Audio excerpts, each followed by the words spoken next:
Осыдан 2 жыл бұрын Қарасай ауданына балаларды тасымалдауға арнайы 11 автобус бөлінген болатын. Алайда пандемияның салдарынан белгілі бір себептерге байланысты бұл автобустар тоқтауға мәжбүр болды. Бүгін Қарасай ауданында оқу жылының 2-ші тоқсанында керемет жаңалықпен басталып, 3 ауысымды мектеп болып табылатын Кемертоған мектебінде 6 автобус іске қосылды. Оған арнайы аудан әкімі қатысып, автобустардың жай-күйін өзі қадағалады. Естеріңізге сала кетейік, автобустардың қалған 5-еуі басқа ауылдық округтегі 3 ауысымды мектептерден арнайы қатынайтын болады.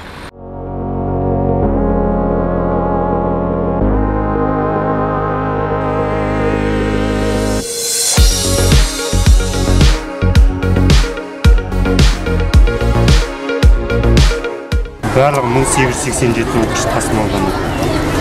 Қалай үлгердің? Сабақ. Класста қаншадан? Қазір сестің рұқсатымен біз 40 минуттан оқытамыз. Чтобы жай қалқанбас үшін 8:30-ға дейін кетіп қалады сабақ. Осы жерде қалғаны біреуін неге бердік, Өмірзақтан IT-ге тасып жатырмыз ғой биыл балаларды. Осы автобустар ғой? Осы сары. Сабақтарың қалай, жақсы ма?